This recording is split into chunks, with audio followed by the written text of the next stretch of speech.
दोस्तों नमस्कार। आज हमारी चर्चा का विषय है कि दुनिया में कितने ही भगवान हैं।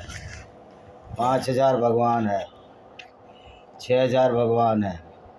लोगों ने भगवानों को खुद पैदा किया और भगवान के नाम पर धर्म चलाए और उसकी रोजी रोटी खाने लगे। कुछ जगह पर तो जैसे कि सनातन वैदिक धर्म में ईश्वर के नाम पर एक ऐसा वर्ग खड़ा हो गया जिसने कि अपने को ईश्वर का सर्वेसर्वा बना लिया और ईश्वर को अपना गुलाम बना लिया। हम उस वर्ग की बात कर रहे हैं कि जो जन्म के आधार पर ना होकर जाति के नाम पर हो गया, यानी कि वो वर्ग था ब्राह्मण वर्ग, जिसने जाति के नाम पर अपनी दुकानदारियां चलाई, दूसरे लोगों को ऊंचा नीचा बताने लगे क्योंकि उसमें उनका स्वार्थ था। अपने को श्रेष्ठ बताने का मतलब ये था कि लोग हमारी बातों को, मूर्खतापूर्ण बातों को समझते रहेंगे और हमारी बातों को मानते रहेंगे और हम सर्वश्रेष्ठ बन जाएंगे। लेकिन ये फिलॉसफी बहुत ज़्यादा दिन तक चल नहीं सकती। जब तक लोग अज्ञानी हैं, मूर्ख हैं, समझदार नहीं है, ये फिलॉसफी चलती रही। लेकिन एक दिन साइंस ने, विज्ञान ने प्रूव कर दिया कि दुनिया को बनाने वाला कोई ब्रह्मा विष्णु या कोई अल्लाह या कोई जीसस या कोई यहोवा या कोई गॉड नहीं है। इसको बनाने वाला जो कोई है उसको ना हम डिसअप्रूव कर सकते हैं ना अप्रूव कर सकते हैं, यानी ना हम इसको रिकॉग्नाइज कर सकते हैं ना इसको हम रिकॉग्नाइज कर सकते हैं। यानी कि हम ये बता नहीं सकते कि वास्तव में कौन सा भगवान सच्चा है। वो विष्णु भगवान, ब्रह्मा, महेश, ये जो ट्रायो है यानी त्रिमूर्ति है, इसका दूसरे धर्म में भी एक ट्रायो है जिसमें मेरी वर्जिन है, गॉड है और जीसस है, और इस्लाम में एक अल्लाह है। इस तरह बहुत से यहूदियों के अलग हैं, इस तरह जोरास्ट्रियंस के जुरुस्त्र हैं। तो सवाल ये पैदा होता है कि ये दुनिया बनाने वाला कौन है, ये सृजनकर्ता कौन है। तो निश्चित तौर पर इस बात का जवाब अभी अंधेरे में है। कोई भी इस बात का जवाब नहीं दे सकता कि वास्तव में सृजनकर्ता कौन है, किसने दुनिया बनाई। साइंस ने प्रूव किया है जिसने भी दुनिया बनाई या जैसे भी दुनिया बनी उसमें इन्हीं धर्म, किसी भी कोई धर्म का कोई महत्व नहीं है, क्योंकि धर्म साइंस और विज्ञान नहीं होता।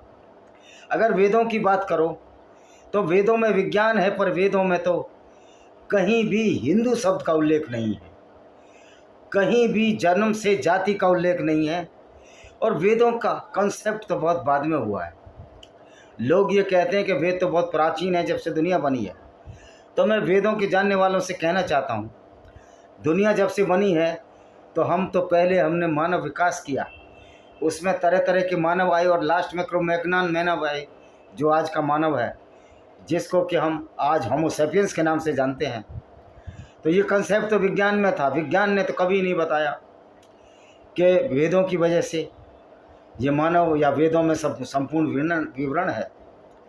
वेदों में जो कल्पना की गई है या वेदों में जो लिखा गया है, वो जो लिखा गया है वो तो जब लिखा गया जब मानव का आज का स्वरूप जैसे जैसे बुद्धि विकसित हुई, यानी करीब 2.5 लाख वर्ष पूर्व हम इस मानव में आए जैसा कि आज हम दिखते हैं, 2 हाथ हैं, 2 पैर हैं। पहले तो मानव कपी या बंदरों जैसा था, जो चिंपैंजी, जो जिनको हम एपीज कहते हैं, चिंपैंजी, गोरिल्ला, गिब्बन और रंगटाउन, ये 4 अभी जीवित हैं। तो इससे मिलते हुए टर्सियर्स थे, उनसे मिलता जुलता ये मानव था। तो ये तो 2.5 लाख वर्ष पूर्व आए हैं, और ये धर्म कोई 4,000 साल पुराना, कोई 5,000 साल पुराना, और इस्लाम तो जुम्मा 1400 साल पुराना धर्म है। यह विचारधारा है, इसको धर्म तो मान ही नहीं सकते, क्योंकि धर्म तो वो होता है जो जिसको कि धारण किया जा सके। इस्लाम की विचारधारा में, अब इस्लाम की विचारधारा में कोई ऐसी बात नहीं है जिसको कि हम एक साधारण मनुष्य धारण करें और उसके अंतर्करण में उसको उभारें। Because in Islam there is no concept that Islam is nearer to the humanity, not at all. Islam is not nearer to the humanity because this is the totally goonism against the non Muslims और काफिर। इस्लाम को ये मानना कि इस्लाम मानवता के समीप है, ये बात बिल्कुल झूठी है, क्योंकि जिस अल्लाह की परिकल्पना मोहम्मद ने की, जो मोहम्मद ने अपने दिमाग से बनाया, वो अल्लाह तो वास्तव में एक झूठ है, एक फैलेसी है। क्या ऐसा अल्लाह हो सकता है जिसने दुनिया बनाई हो और उस दुनिया के बारे में उसको ज्ञान ना हो? तभी तो कुरान का अल्लाह कहता है कि दुनिया गोल है। गोल नहीं, चपटी है, सूर्य उसके चारों तरफ घूमता है। तो दोस्तों, ये जो लोग, जैसे समाजवादी पार्टी का एक प्रवक्ता है राम कुमार भाटी, वो कहता है मैं मोहम्मद को बहुत अच्छा व्यक्ति मानता हूँ। अब आप समझ लेना चाहिए कि जो व्यक्ति पूरी ज़िंदगी काफ़िले लूटता रहा, जिसने 28-29 बार काफ़िलों को लूटा, उनसे लगान वसूल किया या जजिया गुंडा टैक्स लिया या रैंसम या एक्सटॉर्शन मनी लिया, जो इनकी किताबों से साबित होता है कि किस तरह उसने बनु कुरैज़ा यहूदी औरतों को नजद के बाज़ारों में बेचा और उसके बदले घोड़े हथियार खरीदे। आप इसका रेफरेंस देखना चाहें तो इब्ने इसाक, जिसमें सीरत रसूलुल्लाह की जीवनी, पेज नंबर 465 अध्याय 83 पर ही आपको मिल जाएगा, किस तरह मोहम्मद ने औरतों को बाज़ारों में बेचा और उसके घोड़े बदले हथियार खरीदे।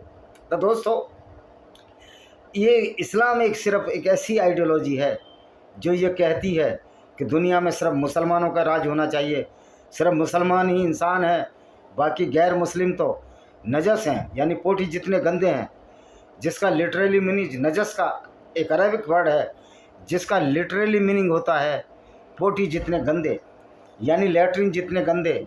जो इस्लाम का अल्लाह गैर मुस्लिमों को लैट्रिन जितने गंदे बताता हो, जिनकी औरतों से बलात्कार की इजाज़त देता रहता हो, तो वो क्या इस्लाम एक अच्छी आइडियोलॉजी हो सकती है? यह आपको सोचने और समझने की बात है। उस पर समाजवादी पार्टी के प्रवक्ता राम कुमार भाटी कहते हैं कि मोहम्मद का करैक्टर अच्छा है। अब समझ सकते हो कि ये व्यक्ति जो ये कहता है कि मोहम्मद का करैक्टर अच्छा है, उसको फॉलो करने वाला ये राम कुमार भाटी किस तरह के करैक्टर पर जा सकता है और किस तरह का ये कर सकता है। हालांकि भारतीय संविधान में इसके लिए दंड है, लेकिन बहुत से लोगों को इस बात का दंड नहीं मिल पाता है।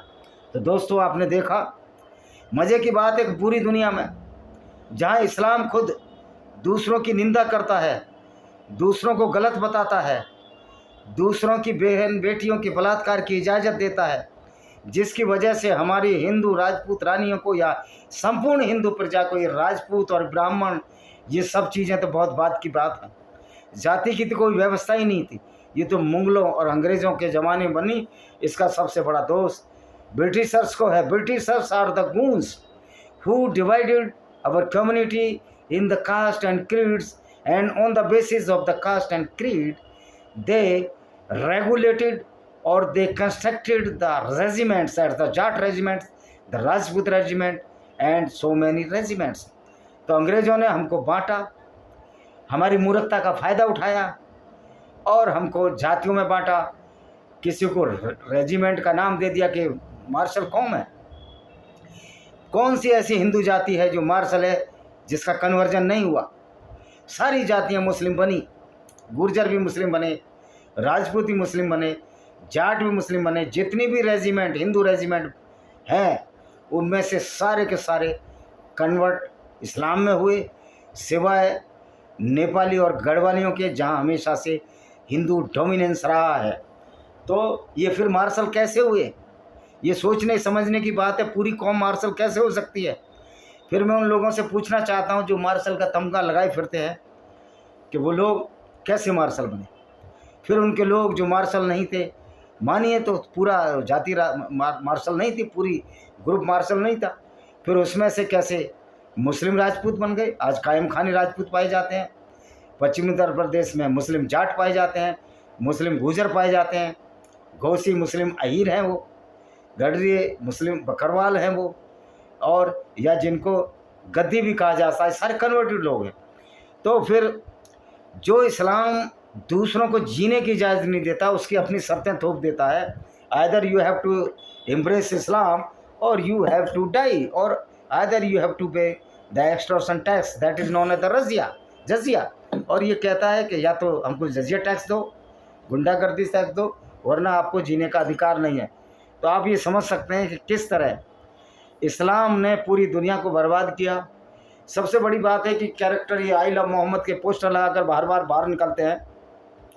मैं पूछना चाहता हूँ, आप ऐसे मोहम्मद को प्यार करते हैं जो एक सर्टिफाइड लुटेरा था, जिसने तबूक की लड़ाई में भाग लिया और वहाँ लोगों को बोला कि वहाँ ब्लॉन्ड आँखों वाली लड़कियाँ मिलती हैं, जो मदीना से 700 माइल्स उत्तर में था, जो कि एडजॉइनिंग जो बॉर्डर है यूरोप का और एशिया माइनर का इलाका, जहाँ आजकल तुर्की है, अकावा की खाड़ी है, जहाँ जॉर्डन है और लेबनान है, इस तरह की जो कंट्री है उसके आसपास के इलाके में ये खुद लड़ने गया। और वहाँ तबूक वालों ने बोला कि हमारी तो तुमसे कोई लड़ाई नहीं है। तो ये किस मुँह से कहता कि मैं औरतें लूटने आया हूँ? किस मुँह से कहता कि नीली आंखों वाली लड़कियाँ लूटने आया हूँ? तो ये था मोहम्मद का कैरेक्टर।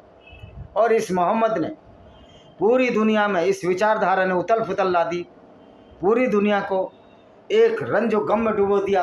और आज जो इस्लाम की तारीफ़ करते हैं, मैं उनसे पूछना चाहता हूँ, क्या अगर आप गैर मुस्लिम हैं, अपनी लड़कियों को मुसलमानों के हाथों बलात्कार करवाना चाहेंगे? क्या आप चाहेंगे कि आपकी 9 साल की बच्ची के साथ एक 54 साल का आदमी शादी करे? तो राम कुमार भाटी, समाजवादी पार्टी में रहते हो तुम्हारा ब्रेन वॉश हो चुका है। वोटों की राजनीति में इतना नीचे मत गिरो। इंसानियत को शर्मसार करने वाले ये लोग हैं। उसका फ़ायदा ये बीजेपी पार्टी उठाती है। जब देखती है कि ये इस्लाम को या मुसलमानों को अपीज़ कर रहे हैं लोग, तो बीजेपी फ़ायदा उठाती है। और फिर बीजेपी का ब्लैकमेल, हिंदुओं का ब्लैकमेल ये बीजेपी करती है। तो बीजेपी भी कोई दूध की धुली नहीं है। ये हिंदुओं को ब्लैकमेल करते हैं, वो मुसलमानों को ब्लैकमेल करते हैं, लेकिन सच्चाई बताने को तैयार नहीं। आज आरएसएस ने मुस्लिम राष्ट्रीय मंच बना लिया है कि आरएसएस वाले ये बताएंगे कि इस्लाम क्या है, इस्लाम की समझ क्या है, कितनी कुरान में आयतें हैं, कितने चैप्टर हैं, उनको ABCD नहीं पता होगी। एक ख्याली दुनिया में जीने वाले आरएसएस के लोग ये कभी इस्लाम के खिलाफ क्रांति नहीं ला सकते। आज इस्लाम के खिलाफ, इस्लाम की विचारधारा के खिलाफ एक बहुत बड़ी क्रांति की आवश्यकता है। लेकिन गैर मुस्लिम गांजा पीकर, सत्तू पीकर सोए हुए हैं, उनको कोई फ्यूचर की चिंता नहीं है। और मुसलमान जो इस्लाम पर चलता है, जो जुमे की नमाज़ पढ़ता है, 5 वक्त की नमाज़ पढ़ता है, असर की, फजर की, ईसा की, जोहर की, और एक नमाज अब मेरे दिमाग से फिसल गई, असर, फजर, जोहर और मगरिब की नमाज़ पढ़ता है, 5 वक्त की नमाज़ पढ़ता है, जो 5 तरह के कलमे पढ़ता है। उसके दिमाग में ये ब्रेन वॉश कर दिया गया है कि मैं पूरी दुनिया में इस्लाम का परचम लहराना है। तो दोस्तों, ये इस्लाम का परचम तो अब नहीं लहर पाएगा, क्योंकि इस्लाम तो मोहम्मद ने चलाया, इस्लाम कोई अल्लाह ने नहीं चलाया। क्योंकि इस्लाम तो 1400 साल पहले, जो कहते इस्लाम शुरू से ही था। तो मैं पूछना चाहता हूँ कि जो मुसलमान थे शुरू में, वो क्या चिंपैंजी, गिब्बन, गोरिल्ला, औरंगटाउन के औलाद थे, बंदरों के नज़दीकी संबंधियों के रिश्तेदार थे? चाहे वो हिंदुओं का वैदिक धर्म हो, चाहे ईसाइयों का हो, ये सब 5000 साल, कोई 4000 साल, कोई 3000 साल, और इस्लाम सबसे नया 1400 साल। और उससे भी बाद में जो सिख पंथ, जो गुरुओं के नाम पर चला, ये 1699 में चला। कितने साल हुए इसको? 200-250 साल हुए हैं, 300 साल हुए हैं। और ये दम भरने लगे कि ईश्वर को हम जानते हैं। तो ये बात सत्य से परे है। अभी तक ईश्वर को किसी ने पहचाना नहीं है। ईश्वर एक हमने नाम दे दिया सृजनकर्ता का, हिंदी में किसी भगवान भी हम कहते हैं इसको, और अरबी में या हिब्रू में इसको यहोवा कहते हैं, अरबी में इसको अल्लाह कहते हैं। तो ये सिनोनिमस नहीं है, क्योंकि हिंदुओं का जो भगवान है वो तो वसुदेव कुटुंबकम की बात करता है। तो कल्चरली ये सनातन वैदिक धर्म को हम टॉप मान सकते हैं, क्योंकि ईसाइयत में भी लूत ने अपनी बेटियों के साथ बलात्कार किया, उनसे इंटरकोर्स किया। लोग कहते हैं ब्रह्मा ने भी अपनी बेटी के साथ किया। तो अगर ऐसा किया है तो ये ब्रह्मा को भी डिबंक करने का, खारिज करने का कारण बनता है। और ये ब्रह्मा, विष्णु, महेश तो हमारे दिमाग की उपज है।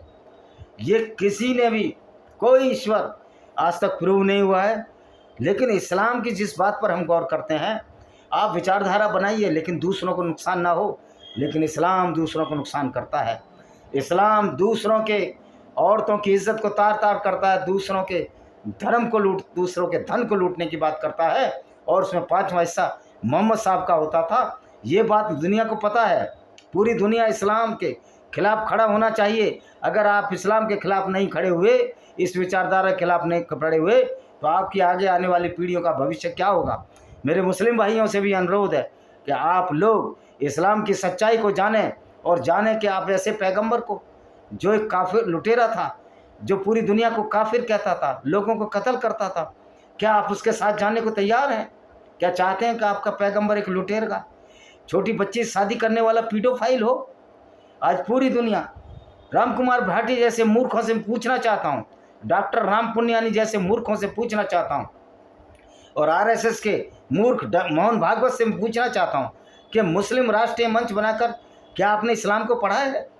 इस्लाम तो कहता है कि किसी गैर मुस्लिम के साथ दोस्ती नहीं करनी, उनसे दुश्मनी नहीं मानी है जब तक वो इस्लाम में ना आ जाए, या उसको कत्ल ना कर दिया जाए, या उस पर एक जजिया जो गुंडा टैक्स ना थोप दिया जाए, गुंडागर्दी का टैक्स, रंगदारी ना ठोक दी जाए। टैक्स का तो विरोध हो सकता है। टैक्स तो एक रेगुलराइज होते हैं, लोगों द्वारा किसी विशेष उद्देश्य से लगाए जाते हैं, लेकिन ये तो रंगदारी थी। चैप्टर 8 अल निसा की आयत नंबर 41 कहती है कि मोहम्मद जो लूट का माल हो उसमें 5वां हिस्सा मोहम्मद का होता था और 5वां हिस्सा उनके सिपाहियों का होता था। तो दोस्तों, ये है इस्लाम। लेकिन लोग गांजा पीकर, पता नहीं कितने टनों गांजा पीकर हम पड़े हैं। और मज़े की बात है, वामन में इस्लाम जैसे लोग जो नव बौद्धजीवी हैं, जो बुद्धिस्ट हैं, वो इस बुद्धिस्ट होने के बाद भी जब रिजर्वेशन का नंबर आता है तो अपने हिंदू बताते हैं।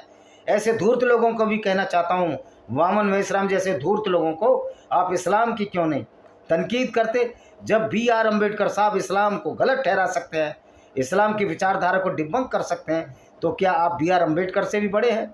BR अम्बेडकर साहब ने ये कहा था कि पूरे मुसलमान हिंदुस्तान से जाने चाहिए, नहीं ये प्रॉब्लम देंगे। और आज वो बात सामने आ रही है, इस्लामिक विचारधारा से बात सामने आ रही है कि बहुत बड़ी प्रॉब्लमेटिक समस्या वाली विचारधारा है। अगर इस विचारधारा का उसके खिलाफ विरोध ना किया गया है तो विचारधारा हमको ख़त्म कर देगी।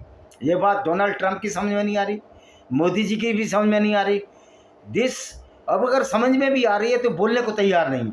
हालांकि डोनाल्ड ट्रंप ने तो बोला we can not bear any Muslim, Meloni ने बोला we can not bear any Muslim, Poland वालों ने बोला है कि हम एक भी मुस्लिम को शरण नहीं देंगे। तो अगर ये सारे लोग इन मुस्लिमों को शरण देंगे तो इनका देश कब्रिस्तान बन जाएगा, इनका देश जहन्नुम बन जाएगा, नरक बन जाएगा। क्यों? इस्लाम जहन्नुम बनाता है, दुनिया को नरक बनाता है, और गारंटी करते हैं कि हमको जन्नत मिलेगी।